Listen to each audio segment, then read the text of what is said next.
آپ نے میرے جسم کے اوپر ایک درہ لگایا تھا اور کہا تھا قمتو فی الصلاۃ قمتو فی الصلاۃ کہ نماز کے لیے اٹھو۔ فرمایا کہ یا رسول اللہ آج میں بدلہ لینا چاہتا ہوں۔ تو حضور نبی کریم علیہ الصلوۃ والسلام اس کو بدلہ دینے کے لیے تیار ہو گئے۔ تو اصحاب رسول فرمانے لگے کہ حضور نبی کریم علیہ الصلوۃ والسلام کو اس کیفیت کے اندر نہ ستاؤ، لہٰذا ہمارا وجود حاضر ہے، ہمارا جسم حاضر ہے، آپ ہم سے بدلہ لے لیجئے۔ لیکن اسید بن حضیر رضی اللہ تعالیٰ عنہ کہتے ہیں کہ میں نے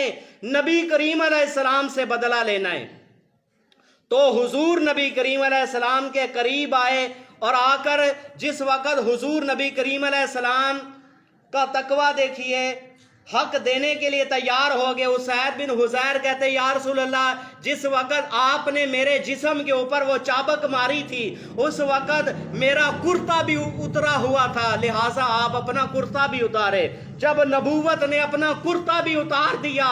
اور حق دینے کے لیے تیار ہو گئے، اسید بن حضیر رضی اللہ تعالیٰ عنہ حضور نبی کریم علیہ السلام کی ختم نبوت کی مہر کو چومنا شروع کر دیتے ہیں کہ یا رسول اللہ آپ کا مقدس جسم، آپ کے مقدس ہاتھ کسی پہ ظلم کر جائے، یہ ہو نہیں سکتا۔ یا رسول اللہ آپ جو ہے فرمایا کہ میں آپ کے جسم کے ساتھ اپنا جسم مس کرنا چاہتا ہوں کہ تاکہ میرے لیے جو ہے وہ آخرت میں نجات کا سبب بن جائے۔ کیوں؟ جس کے جسم کے ساتھ آپ کا مقدس وجود لگ گیا یا آپ کا مقدس ہاتھ لگ گیا تو جہنم کی آگ تو درکنار، جہنم کا دھواں بھی اس پہ اثر نہیں کر سکے گا۔ تو میرے دوست حضور نبی کریم علیہ السلام کی 63 سالہ عمر مبارک ہے۔ 63 سالہ عمر مبارک، داڑھی مبارک کے اندر 17 بال سفید، 17 بال سفید۔ اصحاب رسول نے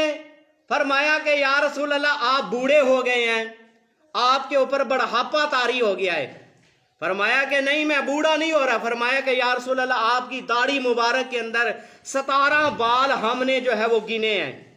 تو حضور نبی کریم علیہ الصلوۃ والسلام نے فرمایا مجھے سورہ ہود نے بوڑھا کر دیا ہے، مجھے سورہ القاریۃ ملقاریہ نے بوڑھا کر دیا ہے۔ فرمایا کہ جن صورتوں کے اندر جہنم کا ذکر ہے، جن صورتوں کے اندر قبر کی وحشت کا ذکر ہے، جن صورتوں کے اندر وہ قیامت کے ہولناک مناظر کا ذکر ہے، فرمایا کہ جب ان صورتوں کی میں محمد تلاوت کرتا ہوں مصطفیٰ کی داڑھی مبارک کے بال سفید ہو جاتے ہیں۔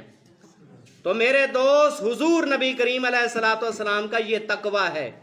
اور اصحاب رسول کا تقویٰ دیکھیے، حضرت ابوبکر صدیق رضی اللہ تعالیٰ عنہ مقام اور مرتبہ بہت زیادہ ہے، لیکن تقویٰ اتنا ہے کبھی آسمانوں کے اوپر اڑتی ہوئی چڑیا کو دیکھتے ہیں، کاش میں کسی جو ہے وہ چڑیا ہوتا، میں کوئی پرندہ ہوتا۔ یہ پرندہ جو ہے یہ کھاتا ہے پیتا ہے، اس کو کسی قسم کا کوئی حزن و ملال نہیں ہے۔ کاش ابو بکر صدیق بھی یہ جو ہے وہ چڑیا ہوتا، کوئی پرندہ ہوتا، اس سے حساب و کتاب نہ لیا جاتا۔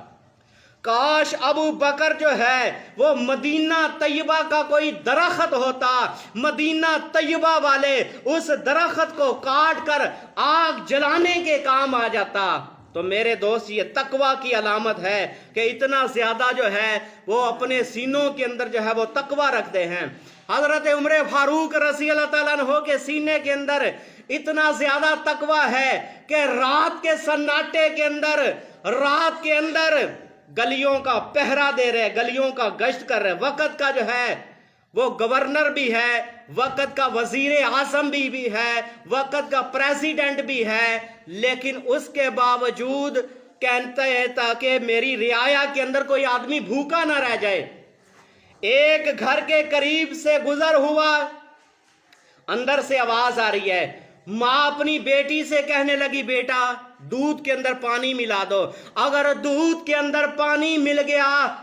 تو پیسے زیادہ ہمیں مل جائیں گے، بیٹی تیرا سوٹ بوٹ بھی بن جائے گا،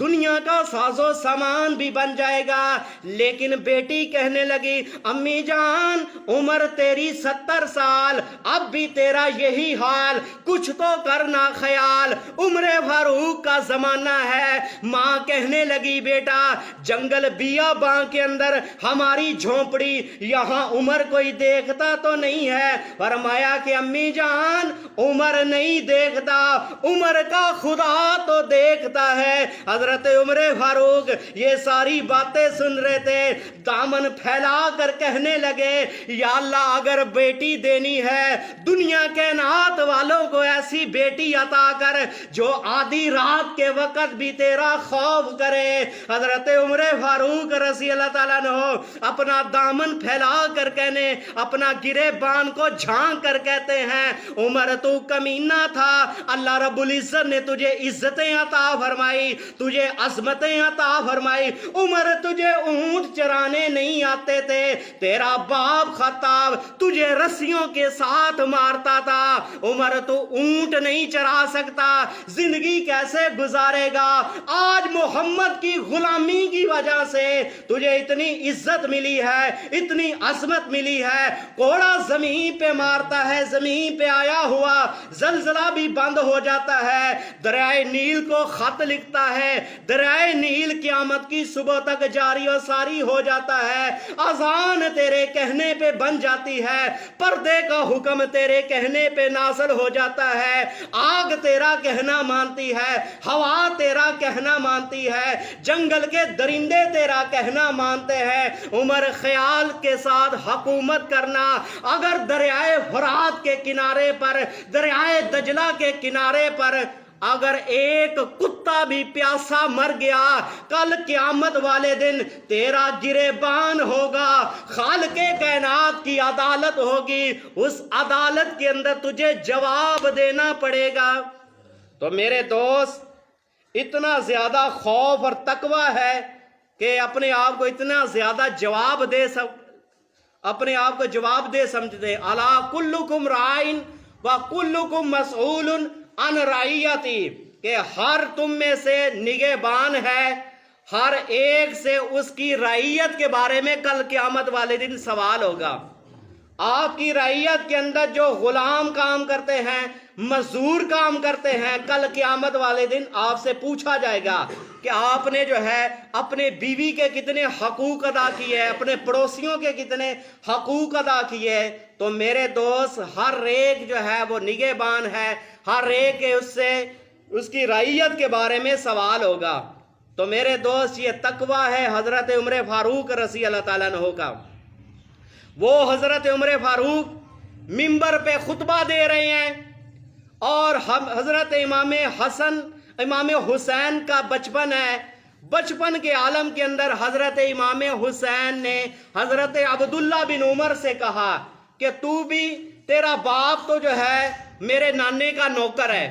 اب بچے آپس میں جو ہے اس طرح کی باتیں کر لیتے ہیں، تو حضرت امام حسین نے یہ جملے کہے کہ تیرا باپ تو میرے نانا جی کا نوکر ہے۔ تو اس وقت حضرت عبداللہ ابن عمر جو حضرت عمر کے بیٹے ہیں ان کو بڑا غصہ آیا، جا کر اپنے باپ سے کہنے لگے ابو جان تیر و تلوار کے زخم تو مٹ جاتے ہیں لیکن باتوں کے زخم نہیں مٹتے۔ آج مجھے امام حسین نے یہ تانا دیا ہے کہ تو بھی کوئی بندہ ہے، تیرا باپ تو میرے نانے کا نوکر ہے۔ تو اسی وقت حضرت عمر فاروق جلال کے اندر آگے فرمایا کہ بیٹا یہ کاغذ کا ٹکڑا بھی لے جا، یہ قلم بھی لے جا، جا کر امام حسین سے دستخط کروا کے لاؤ، دن قیامت والے دن میں اپنے پروردگار کو دکھاؤں کہ میرے مولا آج تیری چوکھٹ پہ آیا ہوں، نمازیں دکھانے کے قابل نہیں ہے، روزہ دکھانے کے قابل نہیں ہے، زندگی کے اندر جو نیک اعمال کیے تھے وہ دکھانے کے قابل نہیں ہے، میرے مولا تیرے نبی کا نواسہ اس بات کا اقرار کر رہا ہے، عمر تو تیرے نبی کا غلام نظر آ رہا ہے، عمر تو تیرے نبی کا نوکر نظر آ رہا ہے۔ شاید یہ غلامی والی سند، یہ نبی کی غلامی والی سند ہی میرے کام آ جائے۔ تو میرے دوست یہ ہے ان کا تقوی۔ تو قرآن مجید فرقان حمید نے متقین کی 5 صفات بیان کی ہے۔ قرآن مجید کے اندر سورہ بقرہ کے ابتدا کے اندر متقین لوگوں کی، تقوی والے لوگوں کی 5 صفات بیان کی ہے۔ پہلی صفات الذین یؤمنون بالغیب، کہ وہ غیب کی باتوں پہ ایمان لانے والے ہیں۔ انہوں نے جنت کو نہیں دیکھا، انہوں نے جہنم کو نہیں دیکھا، انہوں نے پروردگار کی ذات کا جو ہے وہ دیدار نہیں کیا، لیکن اس کے باوجود سجدے کر رہے ہیں، اس کے باوجود رب کی راہ کے اندر اپنا مال بھی لٹاتے ہیں، اس کے باوجود اپنے پروردگار کا ذکر بھی کرتے ہیں، اذکار بھی کرتے ہیں، اپنے پروردگار کو یاد بھی کرتے ہیں۔ تو میرے دوست یہ ایمان بالغیب، غیب کی باتوں پر ایمان لانا، یہ متقین کی پہلی صفت اللہ رب العزت نے بیان کی ہے کہ آنکھیں بند کر کے جو ہے وہ اللہ رب العزت کی ذات کو مانا ہے۔ تو میرے دوست یہی جو ہے ایمان کا سب سے بہترین معیار ہے کہ انسان جو ہے ایمان بالغیب لائے۔ تو لہٰذا جو ہے وہ اتنی زیادہ جو ہے وہ شش و پنج کے اندر نہ پڑے کہ فرمایا کہ اگر تم میری ذات پہ غور کرو گے، فرمایا کہ تم گمراہ ہو جاؤ گے۔ اگر میری تخلیق کے اوپر غور کرو گے کہ دیکھو نا، اگر آپ لوگ جو ہے وہ یہ ذہن کے اندر خیال کریں گے پتہ نہیں اللہ رب العزت کیسا ہوگا، اس کا چہرہ کیسا ہوگا، اس کے ہاتھ کیسے ہوگے، وہ کس کیفیت کے اندر ہوگا، کس شکل کے اندر ہوگا، تو انسان گمراہ ہو جائے گا۔ لیکن جب اللہ رب العزت کی بنائی ہوئی تخلیقات کے اوپر غور کرے گا، کبھی اللہ رب العزت کی کسی جو ہے وہ پھول کی طرح دیکھ لے کہ اللہ رب العزت نے پھول کو کس انداز کے ساتھ بنایا۔ ایک گندم کا دانہ ایک کسان جو ہے وہ اپنی زمین میں بیج کر جو ہے وہ ڈال کر آ جاتا ہے، ایک گندم کے دانے سے اتنا سٹا اگانے والا وہ پروردگار ہے۔ ایک ہی زمین کے اندر کہ اس کے اندر جو ہے وہ پانی کسی کو جو ہے وہ میٹھا نہیں لگا، لیکن اگر اسی جگہ پہ آپ جو ہے وہ گنے کا پودا اگائیں تو اس کا ذائقہ جو ہے وہ میٹھا ہوگا۔ اگر لیمو کا پودا اگائیں اس کا ذائقہ ذرا ترش ہوگا، اس کا کھٹا ہوگا ذائقہ۔ اگر اسی زمین پر آپ کریلے کی بیل اگائیں تو اس کا ذائقہ جو ہے وہ کڑوا ہوگا۔ یہ نہیں کہ کریلے کی بیل کو جو ہے وہ پانی جو ہے وہ کڑوا لگا اور گنے کو جو ہے وہ پانی میٹھا لگا۔ ایک ہی زمین ہے، ایک ہی زمین کے اندر مختلف انواع و اقسام کے جو ہے وہ مختلف اثرات پیدا کرنے والا وہ پروردگار ہے۔ تو لہٰذا جب آپ جو ہے وہ اللہ رب العزت کی تخلیق کے اوپر غور کریں گے تو آپ کو اللہ رب العزت کی معرفت اور پہچان حاصل ہو جائے گی۔ تو متقین کی پہلی صفات اللہ رب العزت نے بتائی الذین یؤمنون بالغیب، کہ وہ غیب کی باتوں پر ایمان لاتے ہیں۔ پھر آگے وَیُقِیمُونَ الصَّلَاةَ، وہ نمازوں کو جو ہے وہ قائم کرنے والے ہیں۔ تو قرآن مجید کے اندر جہاں بھی آپ دیکھیں تو نماز کو قائم کرنے کا حکم ہے۔ اب اس سے جو ہے وہ کوئی آدمی گمراہ نہ ہو جائے کہ نماز کے قائم کرنے کا حکم ہے، نماز کے پڑھنے کا حکم نہیں ہے۔ تو میرے دوست قائم ایسی نماز کرو کہ اگر آپ نے توبہ کی ہے واپس پلٹ کر نہ جائیں، تو لہٰذا جو ہے ایک دفعہ آپ نے نماز شروع کر لی ہے تو لہٰذا اگر جو ہے وہ آپ کا خاندان اور کنبہ بھی ذبح ہو جائے تب بھی جو ہے وہ رب کی نماز نہیں چھوٹنی چاہیے۔ اور اس کی مثال جو ہے وہ اہل بیت نے جو ہے مثال دے کر ہمیں بتلا دیا ہے کہ امام حسین رضی اللہ تعالیٰ عنہ نے کوفہ کے اور جو ہے کربلا کے میدان کے اندر اپنا خاندان اور کنبہ جو ہے وہ اللہ رب العزت کے رستے میں شہید کروا کے بھی جو ہے آخری وقت بھی جو ہے وہ یہی التجا کر رہے، شمر میری چھاتی سے اتر جا، مجھے رب کی نماز تو پڑھنے دے۔ تو لہٰذا آخری وقت بھی جو ہے وہ نماز نہیں چھوٹی۔ تو لہٰذا یہ ہے نماز کو قائم کرنا۔ حضرت عمر فاروق رضی اللہ تعالیٰ عنہ ممبر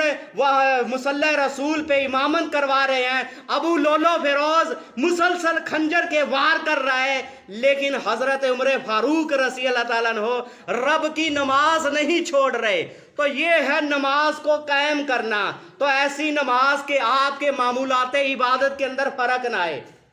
آپ کے معمولات عبادت کے اندر فرق نہ آئے. اگر آپ جو ہے وہ پہلی صف کے اندر نماز پڑھنے کے عادی ہیں, گھر کے اندر کوئی مصیبت کوئی پریشانی آ گئی تو لہٰذا اس پریشانی کی طرف نہ دے بلکہ پہلی صف کے اندر کھڑے ہو کر جو ہے وہ نماز پڑھے. تو لہٰذا یہ ہے نماز کو قائم کرنا. تو لہٰذا یہ متقین کی دوسری صفت اللہ رب العزت نے بیان کی ہے. آگے تیسری صفت کہ وہ صرف جو ہے وہ نمازوں پر بھی جو ہے وہ اپنے آپ کو جو ہے وہ قائم نہیں رکھتے. فرمائے وَمِمَّا رَزَقْنَاهُمْ وَمِمَّا رَزَقْنَاهُمْ يُنْفِقُونَ کہ جو اللہ رب العزت نے ان کو عطا کیا ہے, اللہ رب العزت کی عطا کردہ چیزوں میں سے وہ اپنے سانپ بن کر نہیں بیٹھ جاتے بلکہ راہ خدا کے اندر خرچ کرنے والے بھی ہیں. اللہ رب العزت کے راستے میں جو ہے وہ خرچ کرنے والے بھی ہیں, حقوق اللہ بھی پورے کرنے والے ہیں, حقوق العباد بھی پورے کرنے والے ہیں. تو میرے دوست یہ مال جو ہے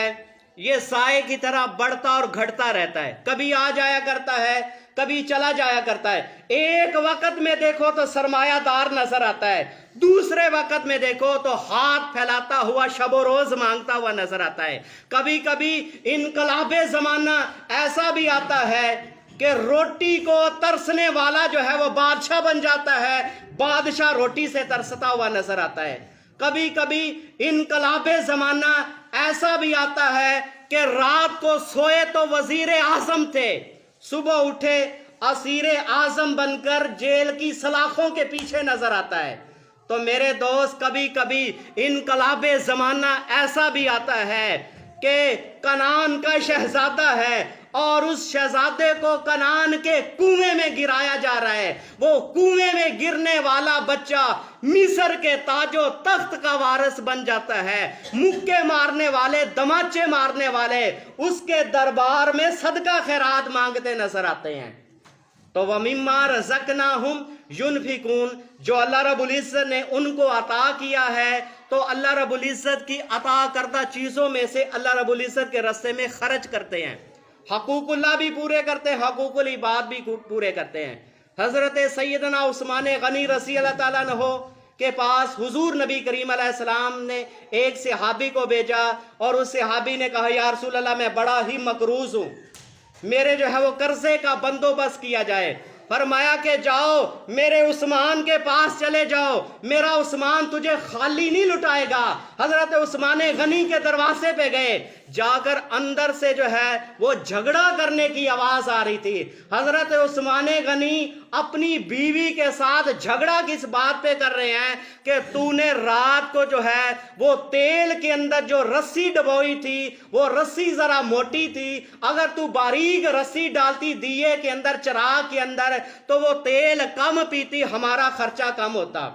تو وہ آدمی سوچنے لگا کہ جو اپنے گھر کے معاملات کے اندر اتنا زیادہ کنجوس آدمی ہے کہ اپنی بیوی کے ساتھ جھگڑا کر رہا ہے, وہ مجھے کیا دے گا. تو لہٰذا کہتے ہیں کہ مجھے جو ہے وہ حکم نبی کا تھا, تو لہٰذا میں نے کہا کہ نبی کا حکم تو سناؤ, نبی کے حکم کی کیا قیمت لگاتا ہے عثمان. حضرت عثمان غنی سے کہا مجھے نبی کریم علیہ السلام نے بھیجا ہے, میں بڑا ہی مقروض ہوں. فرمایا ٹھہر, اسی جگہ پہ ٹھہر. حضرت عثمان غنی اندر گئے, جا کر اشرفیوں سے بری ہوئی تھیلی لائی, اس کے ہاتھ میں تھما دی. وہ کہنے لگا کہ عثمان تجھے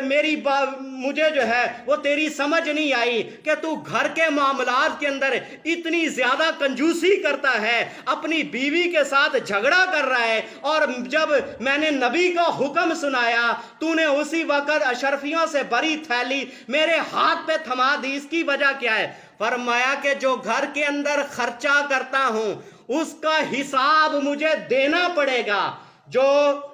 اپنے گھر کے اندر خرچہ کرتا ہوں اس کا حساب کل قیامت والے دن مجھے دینا پڑے گا, اور جو میں راہ خدا میں خرچ کرتا ہوں اس کا حساب مجھے لینا پڑے گا. من ذی یقرض اللہ قرضا حسنا, کون ہے جو اللہ کو قرضہ دے. آسمان اس کا، زمین اس کی، چاند اس کا، ستارے اس کے، ساری کائنات اس کی، لیکن اس کے باوجود کہتا ہے من ذا الذی یقرض اللہ قرضا حسنا، کون ہے جو اللہ کو قرضہ دے، اللہ احسن طریقے سے لٹائے گا۔ ایک دو گے من جاء بالحسنۃ فلہ عشر امثالھا، اس جیسی اللہ رب العزت 10 مثل لٹائے گا۔ فرمایا کہ جو اس پر